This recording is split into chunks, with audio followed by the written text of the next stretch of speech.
predicting the end of the world since pretty much the beginning of the world. Ever since Christ's death and resurrection and ascension, Christians have been anticipating the day of his return. Early Christians thought it would happen during their lifetime. When that didn't happen, they were still certain that it would be soon and very soon. You know, one day is like 1,000 years. Soon and very soon. Many keep saying it. In more recent years, Jehovah's Witnesses have predicted over a dozen dates that have come and gone. Harold Camping had his group of followers, and he convinced them to sell their homes and pack their bags. They're still waiting. But they're not alone.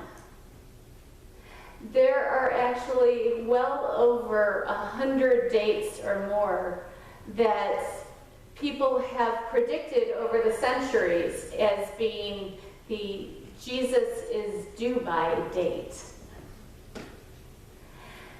And I'm not quite sure why so many people seem to think that they have received this gift of discernment to be able to decipher some sort of secret biblical code, when Jesus is quite clear in Matthew's gospel this morning that no one's gonna know. I find it odd that so many who claim to have faith in Jesus seem to blatantly ignore his words and sell all their possessions and quit their jobs to follow someone who seems to think that they know better than Jesus. I suppose they are just too excited about the Parousia to think straight. And they are confident that they will be one that is not left behind. Over the years, I have had many conversations with people who are almost giddy at the idea of Jesus coming back. I don't know if you all have these conversations with people too, or if it's just my privilege because of my occupation. But let me tell you, there's books, there's movies, there are many people who are thinking about these things. And there seem to be common themes in the conversations that I have, where people tell me that they are hopeful that when Jesus comes back, there will be justice. And there will be no more pain. But many seem very excited about the idea that the righteous will be rewarded, and anyone who doesn't believe the exact right thing will be punished. Personally, I kind of find the whole, see, I was right, you were wrong in an aspect a little contrary to what Jesus taught. But I do see the human attraction to that. Sometimes we just want to be proven right. But as for me, I have to tell you, it's not something I spend a lot of time thinking about. Because I believe that I experience the parousia just about every day. I mean, a couple weeks ago, there was a man on the corner asking for help, and I gave him one of our blessing bags, and he said, "God bless you." woman who was in a wheelchair, and everybody kept walking past her and ignoring her, acting as if she didn't exist. And I stopped and I had a conversation with her, and I listened and I learned, and I was blessed by that time. A few years back, Matt left his phone at the gas station on a pump, and we didn't notice for a good 20 minutes.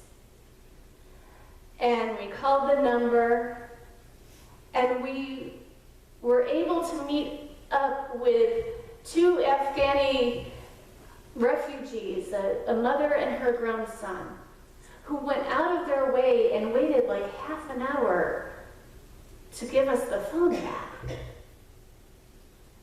And we were blessed.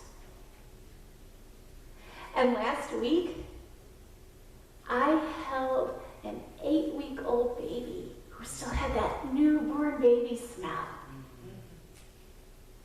And I was blessed. And last night,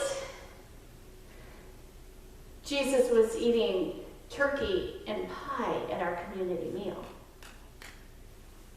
Did you see him there? I did. He was there. He was. Have you met Jesus? Have you encountered him? Yeah. You see, this word that is used a few times in our passage, parousia. Say it with me. Parousia. It's a Greek word that is often translated to mean second coming. But it can just as easily and just as rightfully be translated as presence, as arrival, as advent, and as my favorite, an official visit. It comes from the Greek para, which means beside, and osio, which means being. So when we talk about Jesus' parousia, we are talking about a time when Jesus comes along beside us, when he's with us, when we are in his presence, when he's out for an official visit. And that, my friends, happens all the time. We don't need to wait for the mountains to crumble and the earth to shake. Though that happens just about every day too. Jesus promises that he is with us, alongside us, in the water and the word of baptism. That he is in, with, and under the bread and the wine and the sacraments of Holy Communion. That whenever 2 or more are gathered in his name, he is there. He is here. And in Matthew's Gospel this morning, Jesus warns us all to be alert, lest he shows up and we're not paying attention. Jesus tells us all to stay awake, to make the beds, to clean the bathrooms. The company is coming any minute now. Because Jesus promises that he's going to show up. And he will be alongside us. Maybe for an official visit. And sometimes we are blessed because he comes to us. And he brings us comfort and joy. And other times, we are blessed to bring him comfort and joy when he comes in disguise as a stranger, as someone who is hungry or cold or sick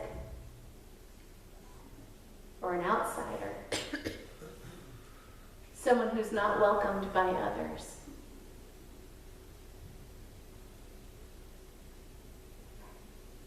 And some days, Jesus may come to us when we are in a great mood and we are feeling generous. And other days, Jesus might show up when it's been a rough time and we're feeling alone and maybe a little cranky. In Matthew's Gospel, Jesus tells us to be ready or not. Here he comes.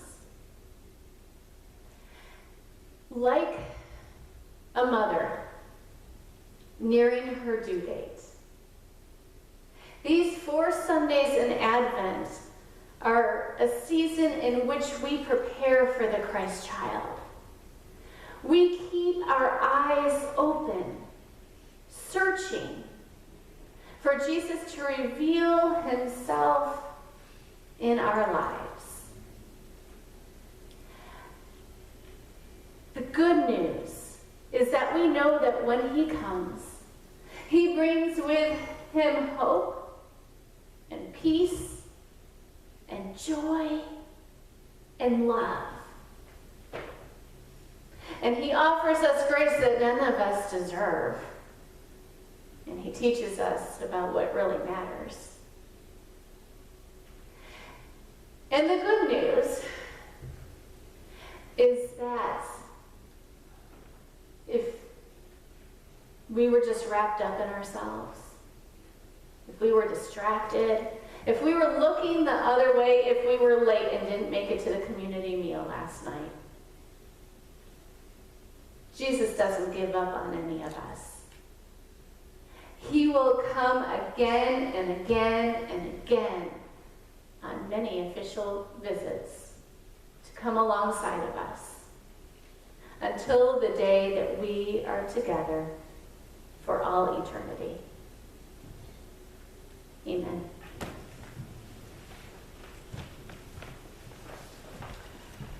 I invite you to stand for the hymn of the